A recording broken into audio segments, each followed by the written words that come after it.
Tonight, an unfolding flood disaster swamps far north Queensland in Cyclone Jasper's wake.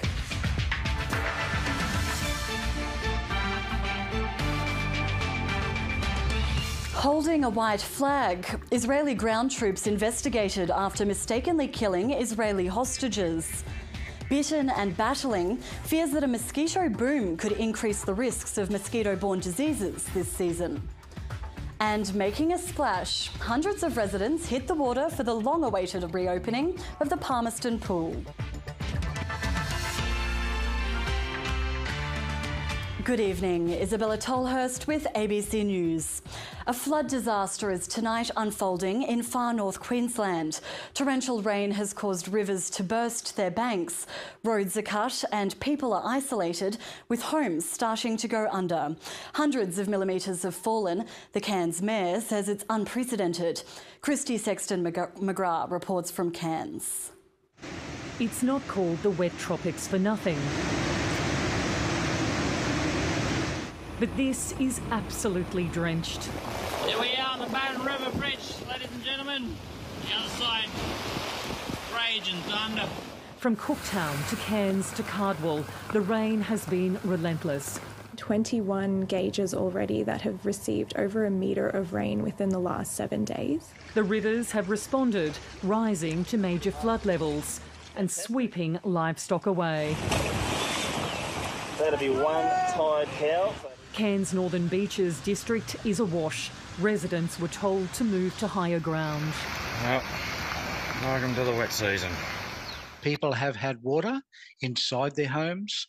There's reports of anywhere from 300 millimetres to 500 millimetres of water inside low-set homes. 37 people are sheltering in evacuation centres. So this is very serious and it could get worse. The council's flood cameras show bridges have gone under, roads have been cut or cracked wide open. This is the worst we've seen it in years. Cairns Airport is now closed, disrupting holiday plans. Cairns is an island with roads cut in every direction. It's a similar situation in towns across the north. We're used to our dumping rain here in the wet season, but even locals say they've never seen anything like this. In Innisfail, homes in low-lying areas are going under. Further south in Ingham, businesses are preparing as the waters rise. It's better to be safe than sorry, as they always say. Swiftwater rescue crews are on high alert. Everyone's calm and, we're just thankful that we've got a good community who knows what they're doing and are well prepared. They'll need to be because there's more rain to come. There's a very high likelihood that we will continue to see high rainfall rates over the next 24 hours. This is life-threatening events. The rain's expected to ease on Tuesday. Christy Sexton-McGrath, ABC News, Cairns. As ex-tropical cyclone Jasper causes havoc in far north Queensland, experts at the Bureau of Meteorology are reminding Territorians to prepare for more wild weather ahead. Typically, 11 cyclones form or pass through northern Australia each season, and forecasters warn that it only takes one to leave a big impact. Reporter Lauren Roberts has some tips on how to get ready. Are you prepared for a cyclone? The cyclone season for North Australia is here, and we've put together a few tips to help you prepare for the wild weather ahead. A cyclone kit should include everything that you and everyone that lives in your house will need for 3 days. Pack 10 litres of bottled water for every person, non-perishable food, cooking supplies, cash, toiletries, medicine and a first aid kit. Also make sure you include a blanket, a radio, important documents such as passports, spare batteries and keys to your house and to your car. Put the kit somewhere easy to reach and make sure everyone in your house knows where it is. Make sure you include your pet in your evacuation plan, but remember they're not allowed in emergency shelters. Come on, Riley! And if you're hunkering down at home, pick a secure room, such as a bathroom or a cyclone shelter. So if you've also been using yours for storage, it's time to clear it out. Pick up anything loose in the backyard and trim the trees and the branches near your house. Write down an emergency plan and make sure everyone in your house knows what's in it. include things such as emergency contacts, who will pick up the kids if there's an emergency, and where to go if the house is unsafe, as well as how to switch off the gas and the electricity. Forecasters are predicting there'll be fewer cyclones in the north this season, but are warning against complacency. Yes, the outlook is for fewer tropical cyclones, but the other thing that we always say is that it only takes one tropical cyclone to have a big impact. Better to be safe than sorry. Lauren Roberts, ABC News, Darwin. The Israeli military has revealed 3 hostages mistakenly killed by Israeli soldiers were holding a white flag when they were shot. The chief of the IDF has taken responsibility for the deaths, saying the hostages did all they could to signal they were civilians. Prime Minister Benjamin Netanyahu has vowed to press on with the war, but also suggested new negotiations with Hamas were underway. For 10 weeks, Israelis have been calling for the release of hostages. Those pleas now turning to anger as new details emerge of 3 Israeli hostages mistakenly killed by their own army. A deal is required today. Bring them home now! Alon Shamriz, Yotam Haim and Sama Talalka, all in their 20s, had emerged shirtless from a building in Gaza. The military now says they were holding a makeshift white flag when an Israeli soldier opened fire. 2 were killed instantly. A 3rd injured returned to the building but later died. Mistakes will happen. Once it happened, we came out. Not a lot of militaries do that. It's Israel's first such acknowledgement of harming any hostages in the war. The IDF chief says an initial inquiry into the incident has found the shooting violated the military's rules of engagement. Prime Minister Benjamin Netanyahu addressed the nation to express his sympathy, but also make it clear he wouldn't scale back or stop the fighting. We are in a war for our existence, which we must continue until victory, despite the international pressure. Prime Minister Benjamin Netanyahu says he's now talking with Qatar for new negotiations on hostage release. Hamas, for its part, says it's told mediators there'll be no new negotiations until the aggression stops once and for all. Earlier this week, the IDF posted this video of what it claimed were terror operatives surrendering their weapons outside a hospital in northern Gaza. Palestinians sheltering there say Kamal Adwan Hospital was besieged and raided by Israeli troops.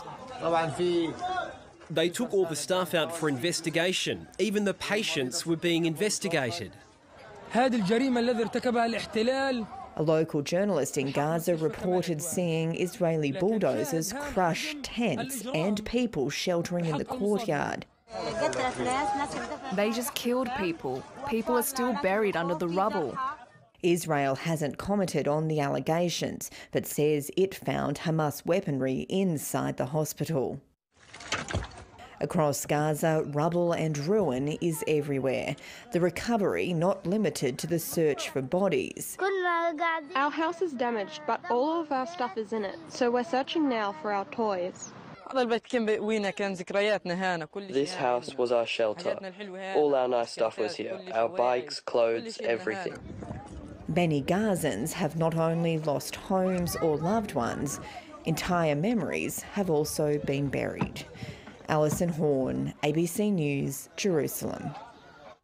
At least 61 migrants are feared to have drowned in a shipwreck off the coast of Libya. The migrants left from the port of Zwara, west of the Libyan capital, Tripoli, and were hoping to make it to Europe before their boat was swamped by rough seas. The International Organisation for Migration says women and children were among 86 people who were aboard at the time, all from African countries. The IOM estimates more than 2,000 people have died attempting to cross the Mediterranean so far this year. Wet, hot and muggy conditions have resulted in a boom in mosquitoes in parts of Australia and has medical professionals worried about a rise in mosquito-borne diseases this season. A simple mosquito bite has left one young man on the Victoria-New South Wales border battling 3 potentially deadly encephalitis cases and has had to be put on life support. Erin Somerville reports. Dylan Meyer's family did not think they'd have a Christmas together again. Back in March, I was actually planning my 21-year-old's funeral in my head. The Albury man went camping along the Murray River at Rutherglen, but fell seriously ill after he was bitten by mosquitoes. He was diagnosed with Japanese encephalitis virus, Murray Valley encephalitis virus and autoimmune encephalitis, spending over 4 months on life support. Hi, Brendan. Hi, Brendan. I was aware of the virus. I just didn't think anything of it. I just thought it was another mosquito bite. Encephalitis causes brain inflammation and has a high mortality rate. Corowa resident David Kiefel fell victim to Japanese encephalitis last year. His wife wants better awareness around the danger of mosquitoes. I think it's one of those things that needs to be done each season, every year, particularly with the influx of visitors. Murray Valley encephalitis virus was detected in Victoria earlier this year for the first time since 1974. We don't have any good underlying data to know how prevalent this condition is in our population, so this will help us understand the risk in our area. People can avoid mosquito bites with clothing and repellent or be vaccinated against Japanese encephalitis if eligible. Advice Dylan hopes others heed this festive season as he continues his long road to recovery. It's not a matter of if I'll get there, I will get there. I'm determined to get there. Erin Somerville, ABC News. A new task force is being set up to tackle rorting of the National Disability Insurance Scheme. NDIS Minister Bill Shorten says there are countless examples of providers jacking up their fees for essential equipment and services. The NDIS Commission's powers will be strengthened and providers will be threatened with fines if they're found to be in breach of the rules. Some of the changes will come into force this week, while others will need parliamentary approval in the new year. I have, a service that comes around and mows my lawns and does my gardening. This isn't a very sophisticated service, they're just mowing the lawn, but if they know I'm an NDIS participant, I get charged more for that service than what I do a regular person coming around to mow my lawns. And so for something like that, I'm sick of being seen as a rolling dollar sign. I'm sick of being seen as somebody's cash cow. We want to make ripping off disabled people with overcharging for services as unpopular as parking in a disabled car spot. You just shouldn't do it. It's unethical, but now we're going to give the legal backup. The federal government announced plans this week to crunch migration levels by almost half in 2 years, labelling the current system broken. But as Alan Kohler explains, the historic highs have also kept Australia's economy out of recession. For this last in-depth special for the year, I want to give you my version of what was important in the Australian economy in 2023. Here's something you know about: the boom in immigration. Although you might not know, it looks quite like this on a graph going back to 1861. Without that, Australia would have been in recession all year. Last week, the government announced some changes to the immigration system, including a halving of the intake from 500,000 to 250,000 by 2025. Except that would still be historically high. And anyway, the Home Affairs Minister Claire O'Neill said it's not a target, it's an estimate. Well, a target is rubbery enough, but an estimate, it could be anything. My second big thing is the increase in income tax. We know that households have been hammered by interest rate increases, but the increase in tax as a share of income has been just as much, 5% each, leading to a 10% erosion of incomes. And that was mainly caused by bracket creep, where wages rise into higher tax brackets. And the result has been a collapse of real household disposable income per capita. But there is some good news to end with, and it's this. In March this year, China became the world's biggest exporter of cars, thanks to massive government subsidies of its electric vehicle industry. Well, why is that good news? Because we supply the iron ore and the coal and some of the gas, nickel, copper and lithium. The iron ore price has surged 30% in the second half of this year, despite the collapse of China's construction sector, because of all the cars it's making. So to sum up the year that was, we've been crushed by interest rates and tax, but the statistical economy has been kept afloat by a stampede of migrants and by China's monstering of the global car industry with subsidies. So Merry Christmas and a Happy New Year. Now to tonight's special report on the rise of a form of superannuation fraud in Australia, described in court as destructive and bizarre. The scheme has left investors with no savings for retirement after they were advised to roll their superannuation into a self-managed fund. The corporate regulator is now voicing concerns that this sort of crime is a growing threat that could leave Australians out of pocket with no compensation. In the outback town of Burke in northwest New South Wales, several residents are recovering from a devastating case of financial crime. These people worked hard all their lives for what they have, and it's gone in a matter of seconds. It's been a real battle. Tony Edwards is one of the victims. The Murrawarri man works casually in shearing stations, sometimes going away for weeks at a time. By his early 50s, he'd saved up around $90,000 in superannuation. Well, I was hoping to reach 65 and be able to draw on my super, you know, and settle back in life. It was just before Christmas 4 years ago that Tony was short on cash to buy presents.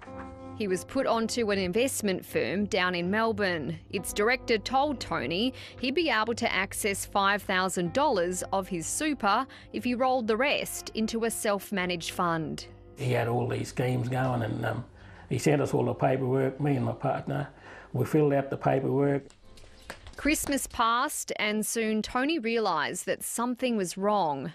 Kept on ignoring my calls and wouldn't take any calls, and I felt really sick in the gut, so I didn't even want to tell my partner, but I had to, you know, break the news that I think we've been scammed and, yeah, we have no money left.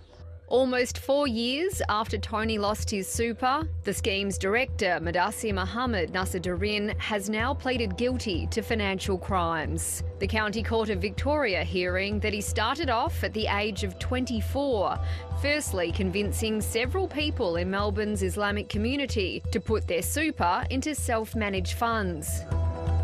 He told us that he's investing in property and that he gets his return from those units. He said it's fully halal, Islamic compliant, not investing in alcohol, cigarettes or tobacco.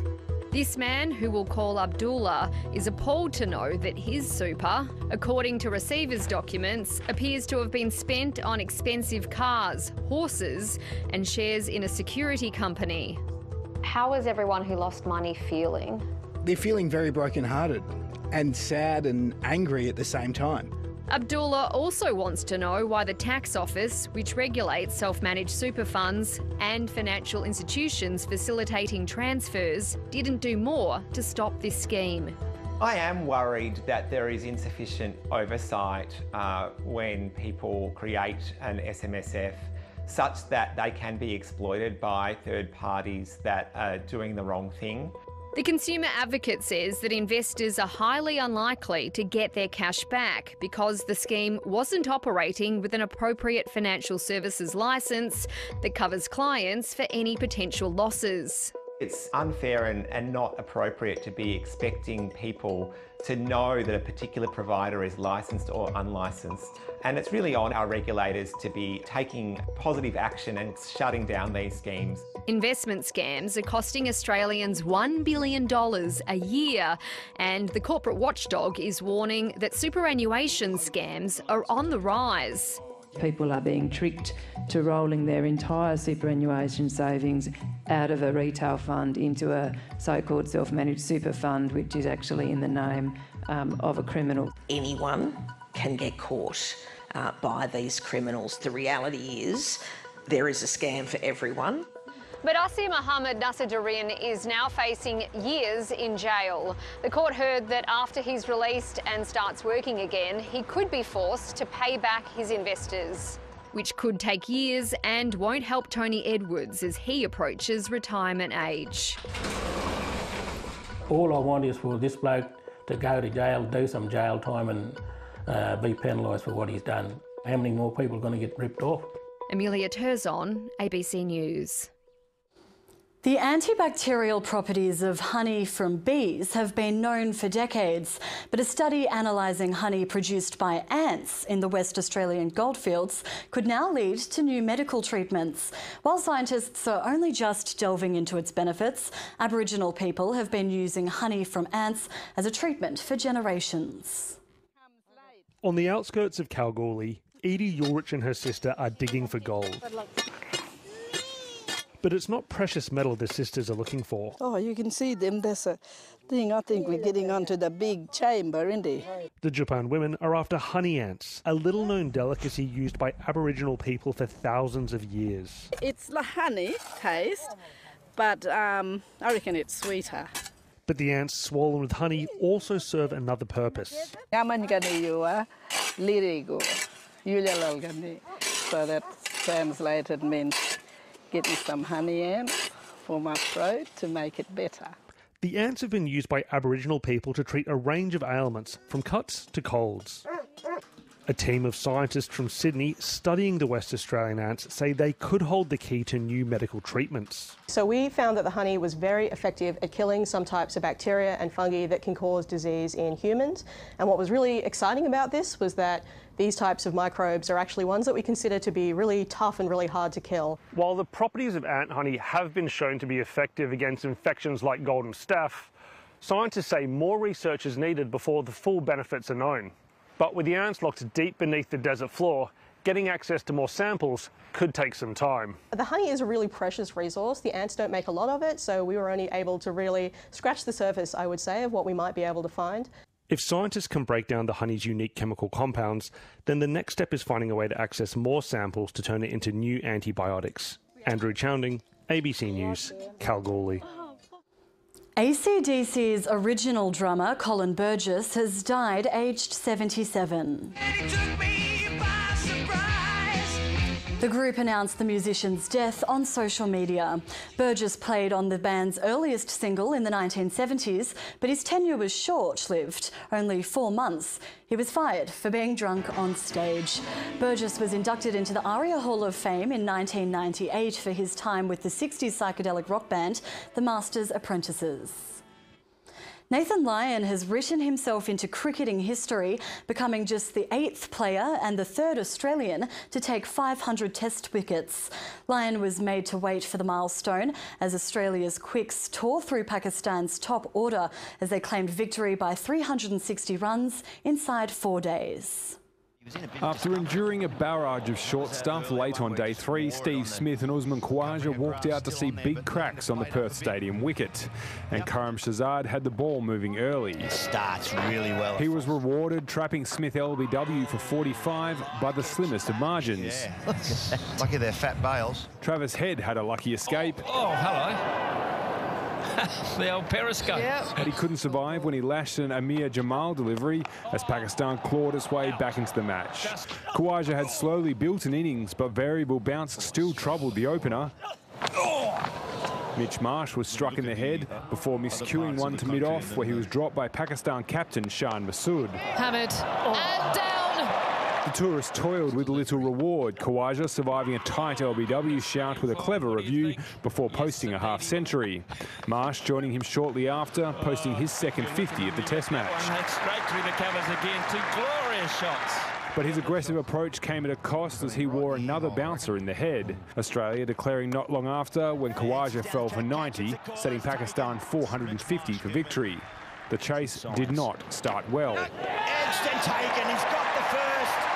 Masood followed soon after, edging Josh Hazlewood as Alex Carey claimed his 100th dismissal as wicketkeeper. The top order in tatters as Stark struck again. The umpire says it's out. When Bubba Azam fell, Australia's victory seemed imminent. And all eyes turned to Nathan Lyon and his search for 500 Test wickets. And after several close calls, it happened. Looks really good. His 500th confirms his place in cricket history. He is truly a great. Lyon becoming just the 8th player in history to reach the milestone. Josh Hazlewood then cleaned up the tail as Australia romped home to win by 360 runs inside 4 days. Tom Wildey, ABC News.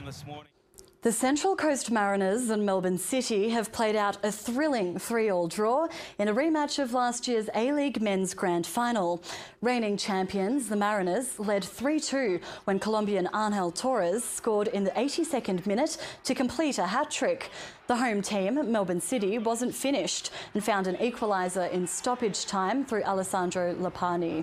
Top of the table Melbourne Victory defeated Sydney FC 3-0. Striker Bruno Fornaroli scored again to press his claims for inclusion in the Socceroos squad for next month's Asian Cup in Qatar. He has to be in the conversation because he's scoring goals. And, you know, he was chosen, what was it, 18 months ago or a year ago? You know, so if he's 36 now, he was 35, selected for Socceroos, so age wasn't an issue then, and he's playing better now. It's been more than a year in the making, and now finally, hundreds of top-end residents have some respite from the scorching heat with the long-awaited reopening of their pool. The new and improved Palmerston Community Pool officially opened its doors today, just in time for the Christmas holidays. The long wait is over as the gates are flung open and crowds are welcomed by traditional owners. Inside, it's big smiles and big splashes. It's amazing. It's so good. And it's free as well. Just in time for school holidays. Before it closed down for the renos, I used to come with my nephew and my son and practice swimming. Yeah, so it's good to have it back. After sitting closed and under construction for more than a year, the Palmerston Pool has had a nearly $20 million revamp to replace its 30-year-old predecessor. Tiles falling off the old wall, there was a leak in the main tank, the filtration system hadn't been updated in that 30 years. The facility was really, really tired. There's dedicated play areas for the little ones. Good variety for all the kids, like bubs, toddlers, big kids, everything here. For lap swimmers, a new 50-metre pool. And for those a little more adventurous, thrills and spills on the new multi-level aquatic play structure.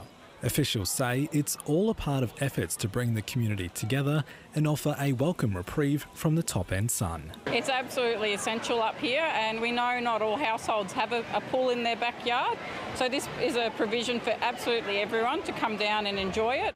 The pool will remain free until at least 2026, meaning those from Palmerston, Darwin and those travelling through will have access to this space to stay cool during those hot Territory days. Kyle Dowling, ABC News. Time for the weather now, and tonight's viewer photo was sent in by Bruce Dale. A mostly sunny day across the Territory today, with a few storms developing in the top end this afternoon. It was 34 today in Darwin, 35 in Jabiru and 34 on the Tiwis. Zooming out, 38 the high in Katherine, 34 in Maningrida and 36 in Nhulunbuy. A very hot day further south, Tennant Creek reached 41 degrees and Alice Springs hit 40. On the satellite, widespread heavy rain and storms over far north Queensland, and troughs produced scattered storms all the way across the top end to WA. A weak trough over WA will move across southern NT tomorrow, directing hot northerly winds into the centre, and ex-cyclone Jasper will remain slow-moving over Queensland. Around the country tomorrow, raining in Brisbane, but a warm 32 degrees. Sydney and Canberra both 29 degrees and partly cloudy. 30 degrees in Melbourne, raining, and 21 in Hobart. Raining also in Adelaide, 28, and sunny over west in Perth, 31. Back into the Territory tomorrow, another scorcher in the centre. Alice Springs and pretty much everywhere else set to reach 43 degrees. Further north, storms continuing, 39 in Katherine, 35 in Nhulunbuy, and 40 degrees, the high for Borroloola. And in the west, a break from the storms in Darwin, a high of 36. Jabiru is heading for 37 and 35 is the top on the Tiwis. The morning high tide will be at 8:10 and winds will reach up to 15 knots in Darwin. The sun will rise tomorrow at 6:16 and set at 7:09. And taking a look ahead, hotter conditions in Darwin this week with a chance of rain and storms increasing from Wednesday. And in Alice Springs, a weak cool change arrives on Tuesday, but it won't last long. Temperatures to increase again later on in the week. And that's ABC News for this Sunday night. Thank you for your company. Have a lovely week. Good night.